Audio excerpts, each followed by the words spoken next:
réservation d'hôtel et tout, mais c'est tout un problème pour ñoom ñu am li nga xam ne mooy billet. Donc loolu bon mooy couac bi c'est vraiment s'il y avait quelque chose à déplorer dans l'organisation de cette CAN loolu la mooy billet d'avion yi. Gis ngeen ne Tony Mario Silva ak El Hadji Diouf ñooy foonoon ci bal bi gars yi fàtteeguñu la génération de 2002 ñoom ñoo doon def noonu seeni yëf. Donc joueurs yi on les attend, ils devraient naturellement dans quelques minutes sortir des vestiaires et commencer l'entraînement. Yàlla bu joueurs yi dugg rek ñu nañu li ñu cërale woon ci ay minutes jeex na, parce que wax naa ko sànq on a juste 15 minutes tey comme c'est le cas ci li nga xam ne mooy veille de match yi. Donc on va continuer de suivre ce qui se passe ici pour mën a xam plus ou moins tey déjà est-ce que joueurs yëpp dinañ bokk ci entraînement tey bi, parce que ba ñuy mujjee def suñu retransmission bi il y a de cela quasiment 2 jours, Pape Gueye était le seul absent. Mais entre-temps, les Lions se sont entraînés à 2 reprises, mais c'était malheureusement des séances à huis clos. Donc aujourd'hui, il va falloir que ñu xool ndax ñëpp ñu ngi fii, ndax kenn manqué wul. Et puis vous pourrez également à travers ce direct voir comment les joueurs en tout cas se comportent, s'affichent à quelques on va dire 24 heures presque de ce gros choc Sénégal-Côte d'Ivoire en 8e de finale de la Coupe d'Afrique. Démb gis ngeen ne benn choc jàll na, c'était le match Cameroun-Nigeria avec la qualification logique, on va le dire, des Super Eagles qui n'ont pas tremblé au moment de valider leur ticket en quart de finale face à une sélection camerounaise qui depuis le début de cette CAN avait montré vraiment beaucoup de fébrilité. Pape Faye toppal ma action yi, Pape Faye voilà, Pape Faye toppal ma action yi moom may gars yi, parce que Diouf moom dafa bëri ay fans en attendant joueurs yi xew génn ñu profiter un peu du talent de Diouf, parce que je sais que parmi les internautes qui nous suivent, il y a des nostalgiques qui ont encore dans la tête les images de la Coupe du Monde 2002 avec les épopées ou encore les débordements de Diouf. Donc ñoom tam dañuy namm parfois Diouf, donte il est tout le temps là, mais on ne se lasse pas de lui. Tony également mu ngi noonu de l'autre côté. Donc comme je le disais ñëpp ñu ngi fii staff bi tel nañu ñëw génn seenaguma Aliou Cissé, peut-être que mu ngi ñëwaat seenaguma Aliou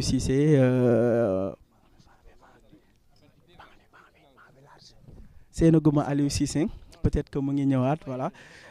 Mais je vois que yeneen membre staff bi yëpp ñu ngi fii.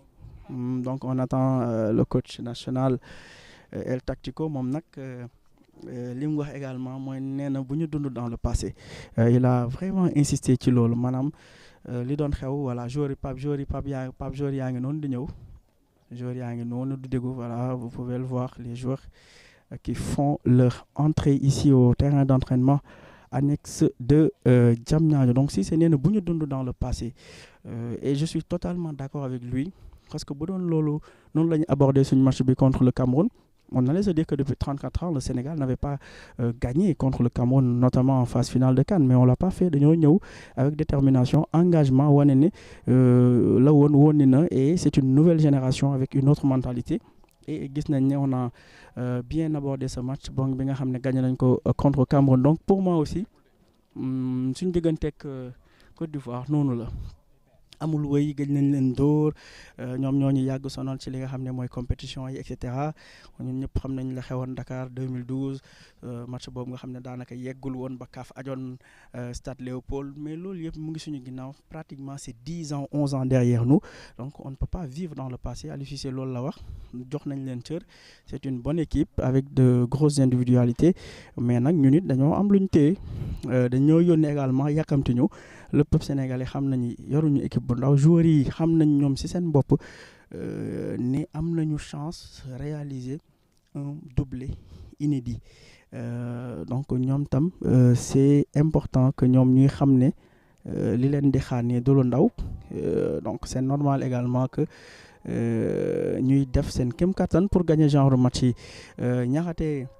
souligné na également la très bonne ambiance qui prévaut dans le groupe parce que nee na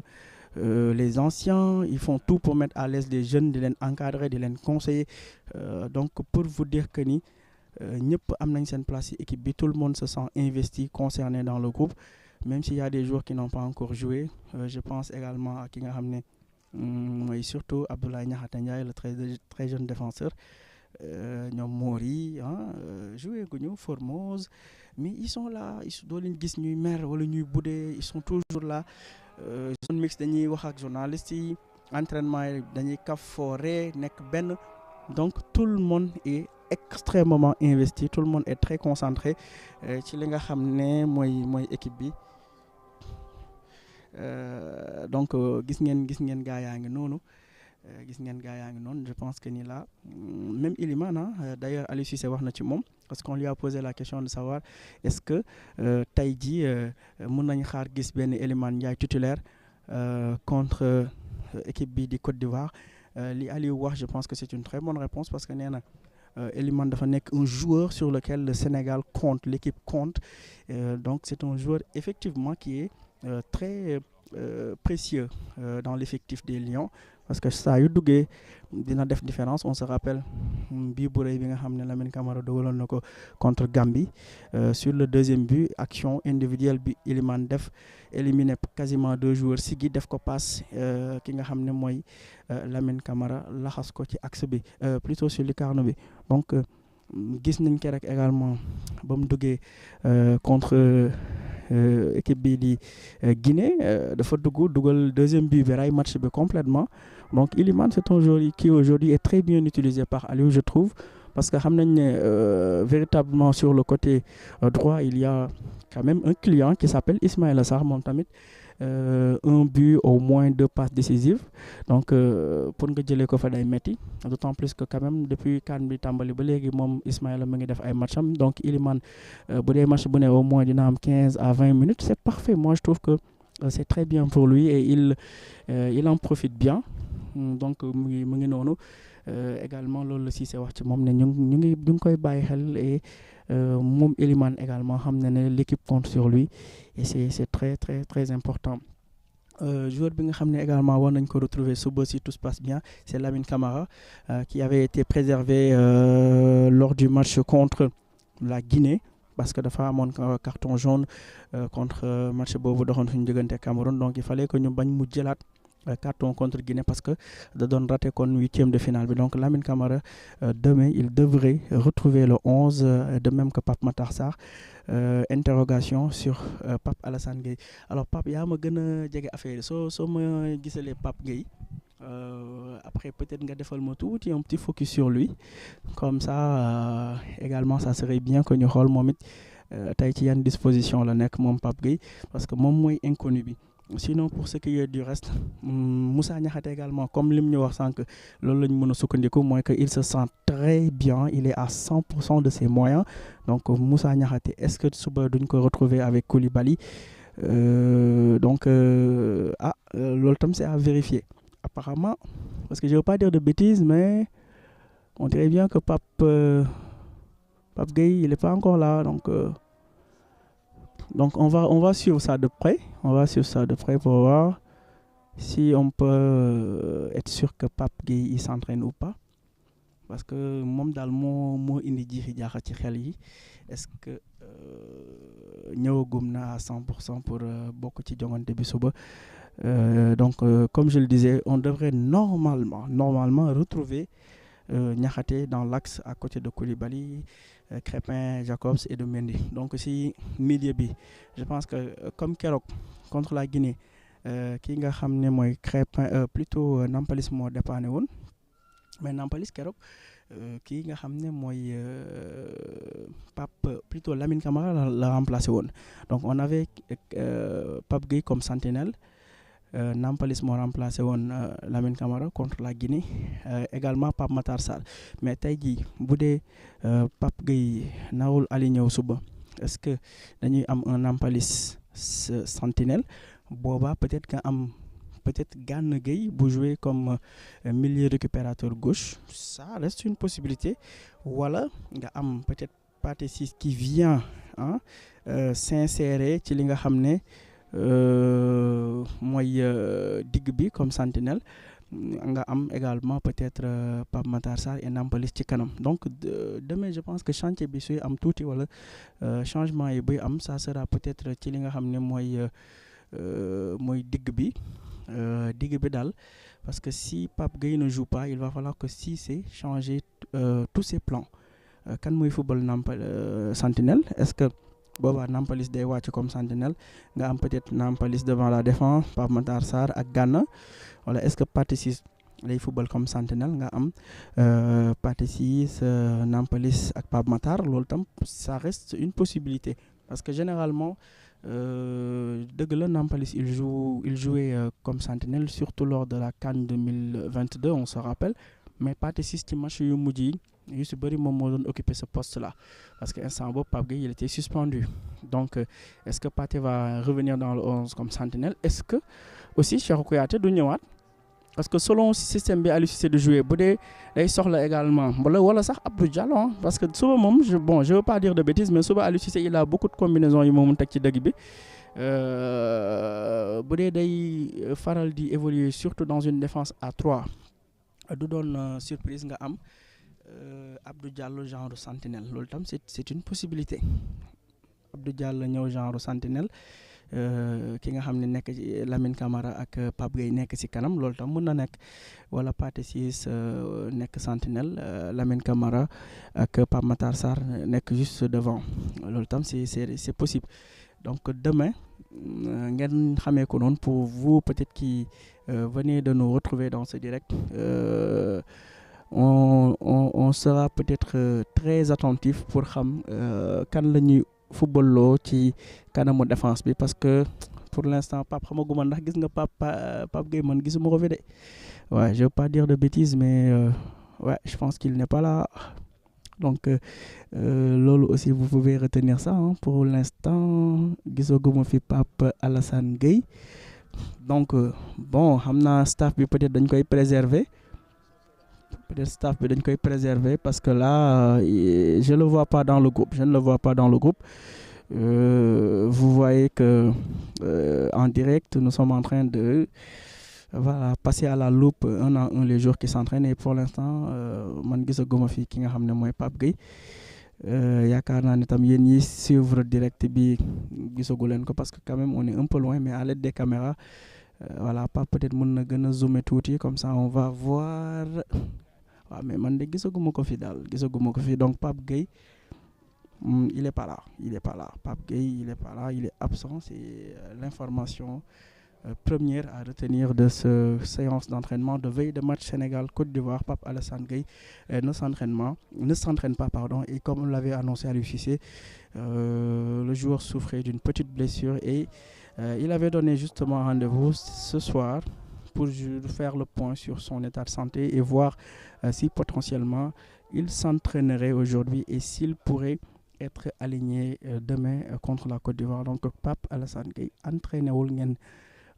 déggee ko noonu fii nga xam ne mooy terrain d'entraînement annexe bu Yamoussoukro, gisaguñ ko fi. Donc loolu la ñu mën a jàpp. Donc daf may delloo ci li ma nekkoon sànq, avec peut-être le retour de Moussa Niakhaté. Est-ce que suba kon doo gisaat peut-être le trio Kalidou Koulibaly,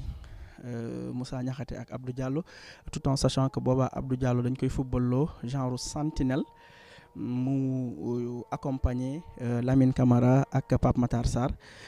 Bu Sénégal nekkee ci li nga xam ne mooy phase de transition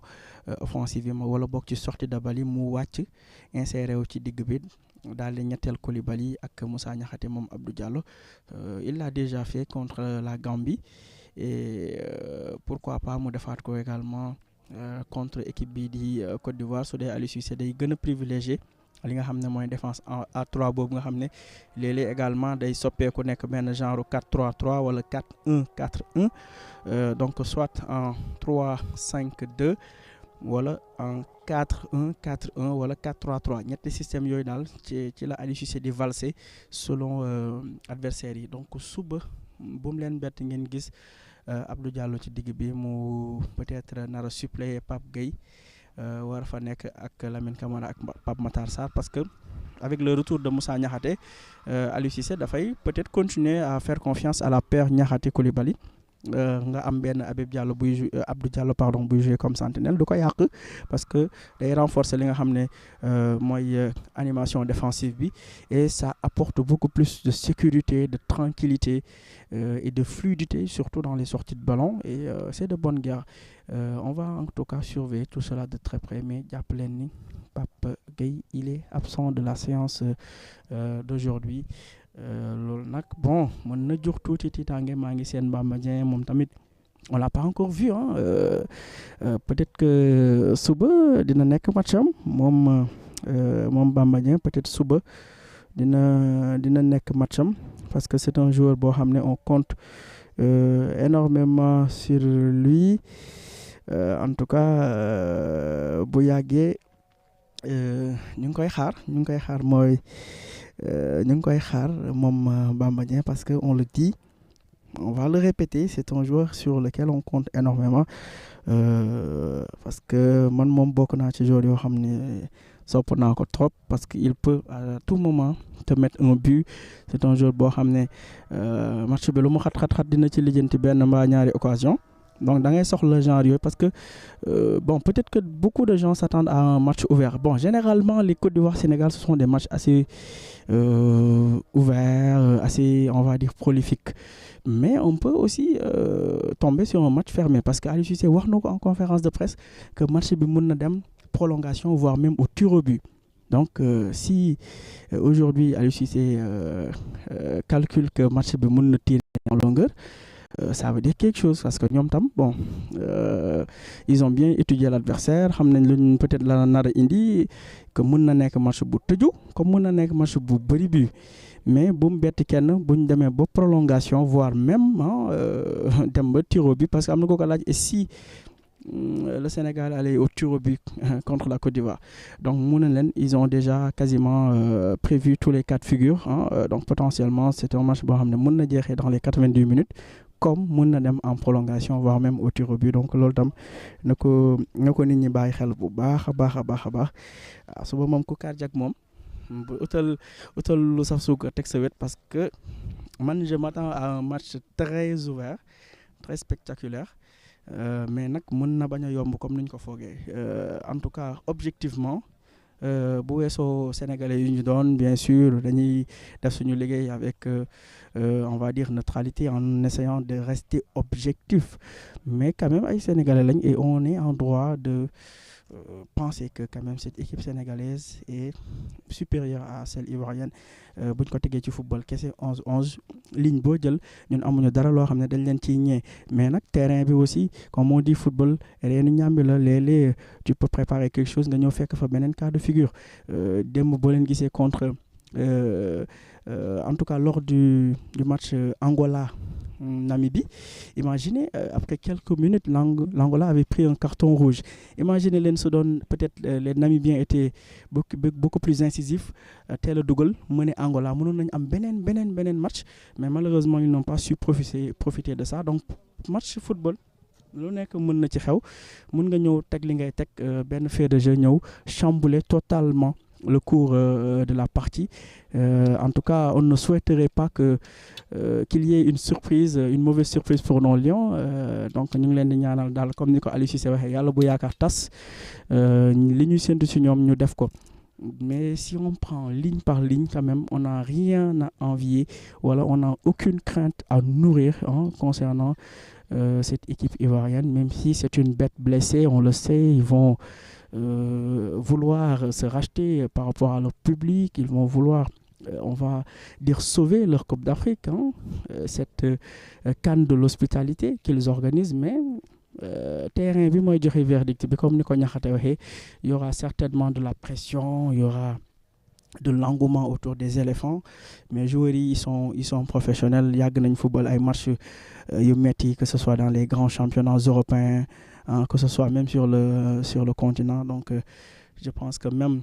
boo amee peut-être plus de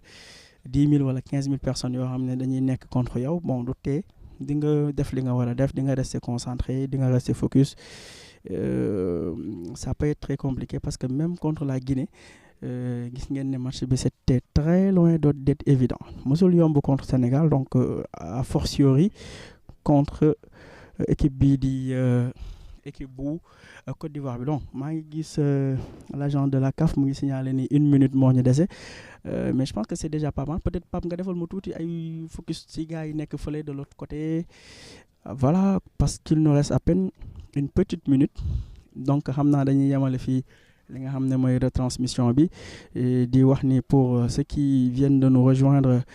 Pape Gueye entraîné wul tey Aliou Cissé bañ ko laajee tey ci suba nag newoon na faw mu waxtaan ak médecin yi ngir ñu mën a xool tey ndax Pape Gueye suba dina mën a apte pour jouer ndax suba dina mën a apte pour démarrer mais d'après lañ fi jot a gis mën nañu présumer quand même que suba Pape Gueye ne devrait pas être sur le 11 de départ peut-être mu nekk ci banc bi bu match bi daayoo tuuti mu dugg loolu mën na nekk mais par contre je pense que boo deful ndànk ci digg bi tu vas retrouver un Abdou Diallo wala peut-être un Nampalys pour pallier l'absence de Pape Alassane Gueye donc kon nag dañ koy yemale fii di wax ni on a eu beaucoup de plaisir pour bokk ak yéen li nga xam ne mooy séance bi donc di leen sant bu baax di leen gërëm di leen jox rendez-vous demain Sénégal Côte d'Ivoire 8e de finale ci li nga xam ne mooy Coupe d'Afrique bi fii ci Yamoussoukro di ngeen am également lépp loo xam ne avant match la ak après match ak coulisses comme d'habitude jaa ngeen jëf.